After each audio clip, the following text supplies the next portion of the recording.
Alrighty guys, back again. So that's 1 mile done. Time for part 2. Give you guys some more info on what's going on as well. So Dad's trailer, like I said, for sale. We're unloading it while I'm unloading it. I've been working solo now for, oh geez, over 4 months. It was fine. Everything's running smooth. Fairly busy this summer actually, which is good. We're kind of in a little lull right now, but as expected, things happen.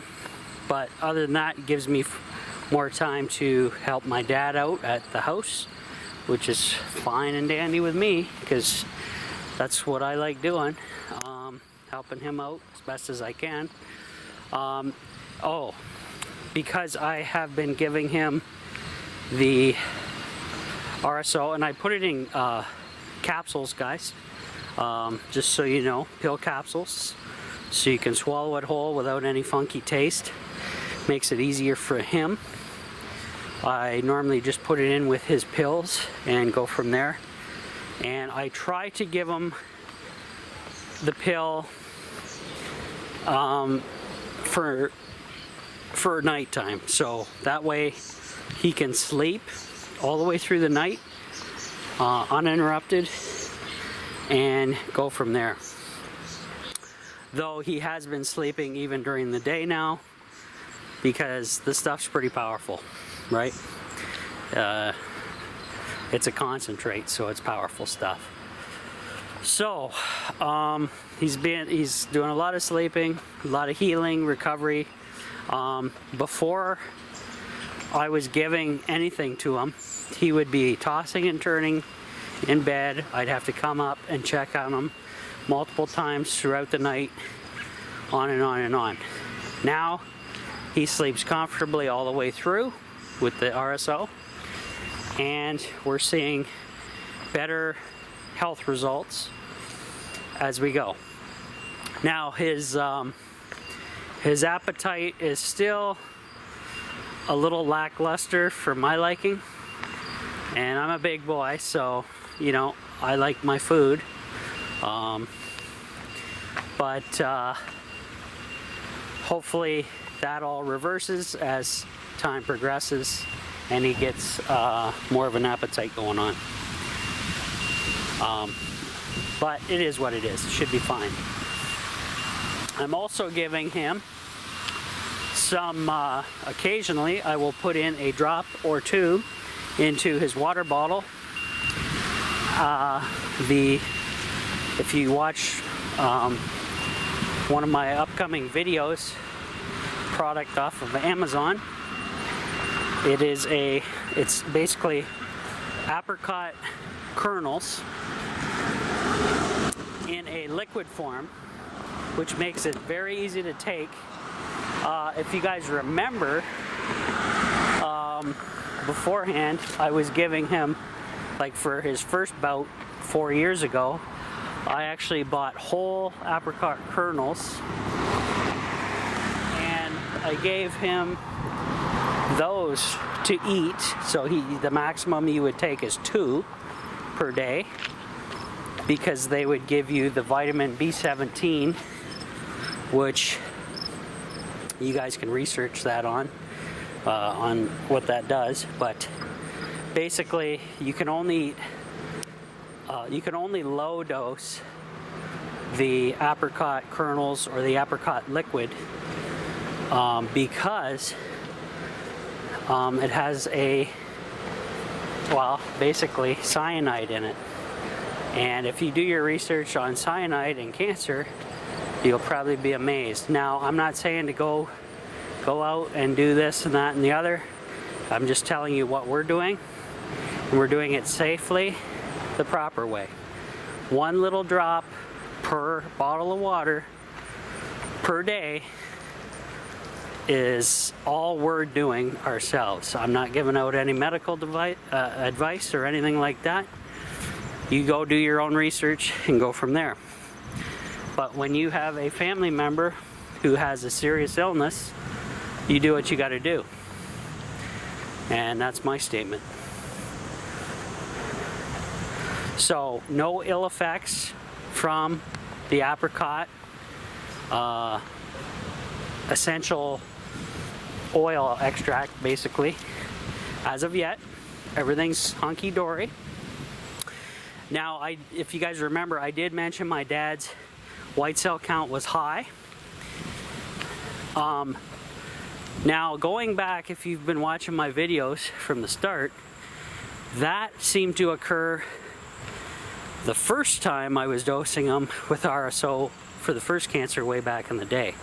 So just a little reminder there. Be back in a bit. Got people on the path. Alrighty, back again. So, yeah, like I was talking about the high white count. I did remember researching or looking into that with people taking the cannabis oil, that their white count would go up. There's some info online about that.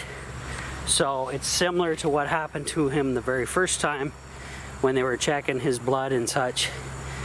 Now, the nice thing about the white count and stuff like that is normally the doctors will hold off of any treatments when it's like that, which is kind of a good thing, I would imagine, in the doctor's mind, and for myself as well, because that way you let the oil do its work, do its magic. So, time will tell, guys, right? This is a different aggressive cancer, and it's a toughie to beat for sure. Half the battle was the infection that the hospital gave him. So that cut out a good chunk of time that I couldn't give him any oil, basically, because he was in hospital. I couldn't see him because I don't have the jabs. Though I was able to go in at one point, because I think the staff kind of don't care anymore. But whatever. Anyways, it worked out. He's back home. Now we're taking care of him. We're treating him. Things look better.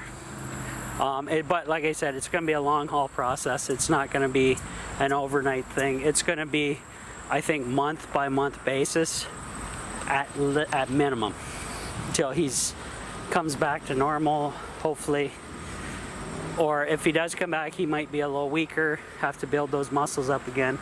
Totally makes sense to me, because he's pretty skinny, pretty scrawny in my opinion, and but slowly getting back to things. He's not moving as much as we would like. We try to have him do laps around the kitchen with his walker, at least, to get leg movement, circulation going, get some muscle movement. But most of the time he just wants to sleep. His pain levels have come down quite a bit since being on the cannabis oil. I'm not saying immediately, I'm saying over a couple weeks. He's had less and less need for pain pills, which is fantastic, and that shows progress in my book. Okay? So, updates for you guys for sure. I know it's been quite a few and far between videos and Patreon posts and such, but like I said, me being solo, running the show, and basically doing everything else, it's a lot of work, it's a lot of time, so that's why my video content kind of disappeared. But now that I have a tiny lull in the work schedule, I'm able to give you guys some update videos and go from there. It's been a rough ride for sure for everybody in the family. My brother's been down quite a bit visiting, helping out best he can, bringing supply runs and such, and it's been tough for everybody. We try to get out of the house once in a while to stay sane. Like for instance, my brother and my mom's birthday are fairly close together, So he came down for her birthday, and they kind of celebrated both his and her birthday together. They took off out of town to go, you know, party, get out of the house, and I just stayed back taking care of Dad. So that way, you know, everybody kind of stays sane. And then I, you know, every day or almost every day, I try to get out of the house for a couple hours if I'm not working anyways, just to kind of, you know, get out and stay sane again. So it's been tough on the family, but we're doing our best and fighting hard for them, because that's what you would do if for family, or what you should do. There's no it's not like it's a choice. It's like, no, it's mandatory. That's what it's all about. You take care of them best you can. So that's what we're doing. Okay, so after that's been covered, trailer's been covered, both trailers have been covered. Everything seems to be good. Other than that, there's not been a whole lot going on to tell you, other than the craziness in the US with the politics over there. The politics over here have been fairly weak. We'll see what happens in the election, the next election anyways. See if that Pierre Poilievre actually makes it in to beat Trudeau over here, and go from there. Other than that, I am out enjoying finally a beautiful day, out on a nice walk, and the humidity is low for a change, which is nice. We've only had high humidity this summer the last month, and that's because in the last month is the only time we've had rain, or a decent amount of rain.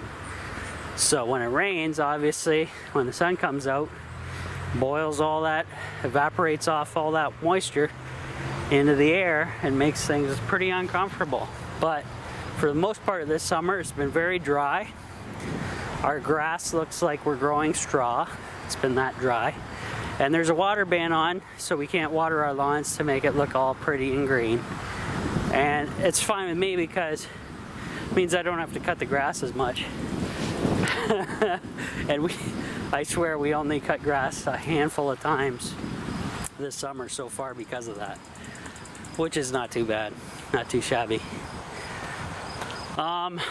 Forest fires are raging as usual everywhere because of poor forestry maintenance. It's sad. And there's lots of reports of people setting these fires, which is really sad. But the Dems and the Liberals, of course, blame it on, oh, it's that carbon dioxide. We gotta cut the carbon. We gotta do this, that, and the other. Meanwhile, they're driving the prices of absolutely everything through the roof because of their dumb policies of make-believe items. You know what's making stuff warm on the planet Earth? What is the Earth heated by, guys?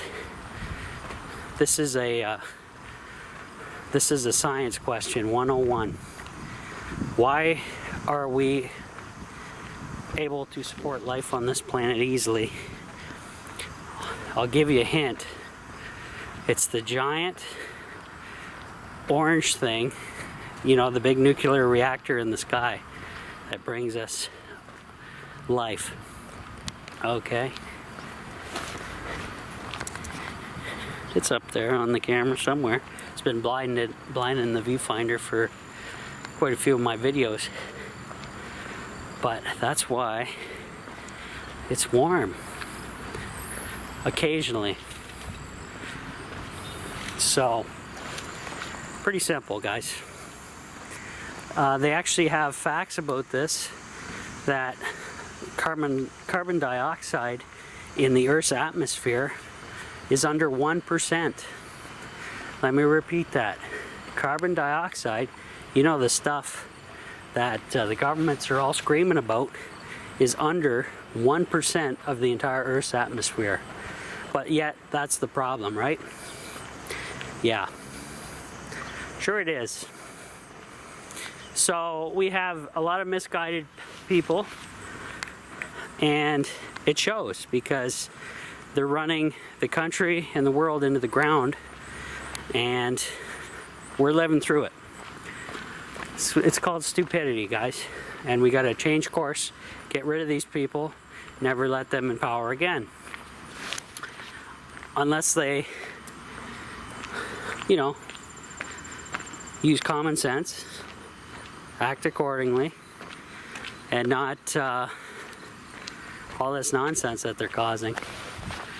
All this pain is from horrible policies, guys. That's where all this pain and pressure is coming from, set by Democrats and liberals. It's not good. So obviously they have to go, and they have to stay out of politics because they don't know what they're doing, unless it's a planned thing to run all the people into the ground like they're doing. Then they're doing a great job if that's their actual goal. If it isn't their goal, then they're incompetent. So it's lose-lose for them, basically. And they will be doing a lot of losing. They have been so far. A lot of people are no longer Democrats, I'll tell you that. So they're going to try to do what they can to rig this next one like the last one and go from there. But we'll see how far that gets them. So far it's not working very well. They had one or two get in by mysterious circumstances already, but for the big show I don't think it's going to happen. No fooling the public when you're the one causing all the pain in the pocketbook for everybody. It's pretty hard to believe you when you're in control of things and you're causing all these price gouging and prices to go through the roof because of your crap policies. That's the problem. So, yeah. Anyways, big shout out to Joseph, my loyal Patreon member, who's even sticking to me through all this nonsense that's going on with family and work and whatever. We're getting through it, Joseph. Appreciate all your help. If you guys want to help out, consider becoming a Patreon member.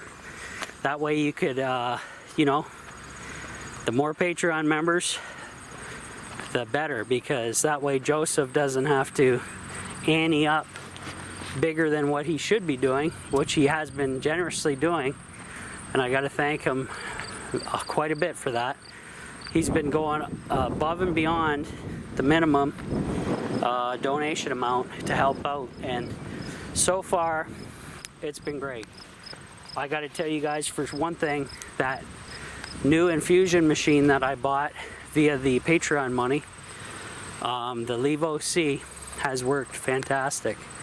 I've made that batch of nuggies up in the coconut oil concentrate, a very potent batch, and I gave it to my dad in a pill capsule form, and boy oh boy, he slept very good, and it's doing its magic. So hey, it's the machine already. To me, it's paid for itself. There's no doubt there. No doubt there whatsoever. And I'm going to continue to use it and make more videos for you guys. I do have a video coming, probably in this collection that I'm going to upload here, of the requested video from a couple people from YouTube and on my other social media platforms that basically they wanted to hear me do basically a narration, go over the machine, what it does, what I use it for, on and on and on. So I got a good, it's about 20-minute long video coming for you guys on that alone. I have the apricot kernel video as well, and the benefit, I go through where to buy it, the benefits, all that stuff, and what else? Quite a few other videos coming, guys, so stay tuned for those. Also I'm gonna do some experimenting on YouTube with some other videos. I just got to see how that will go when I get around to it. But other than that, so far so good. It's actually pretty funny. Since I've stopped making content on my YouTube channel, I'm gaining more subscribers. Okay, go figure. The analytics, I think the whole system's broken because they have it tailored on YouTube so much to their pushing their narrative only and pushing their mainstream media propagandists solely, that for everybody else it's all wackoed, the algorithms. And people have been complaining about that for a long time, so I'm guaranteeing that's what it is. So we all deal. I'm not too worried about it. I don't do YouTube for money, basically, guys. Like, it's nice to have a little extra coming in for projects and stuff, like the Levo infusion machine and stuff. But other than that, it's not a money maker for me. I do it because I like it. It's a cool hobby. Some of you guys like watching my videos. Some of you guys enjoy seeing my vlogs, video diaries, basically, of what's going on. And some of you don't. I got a handful of Troy's trolls that still haunt my channel for whatever God knows reason. Living in denial mode, so whatever. I have fun getting rid of them as well, so is what it is. We'll see what happens, but I'm gonna shut her down. Talk to you guys later.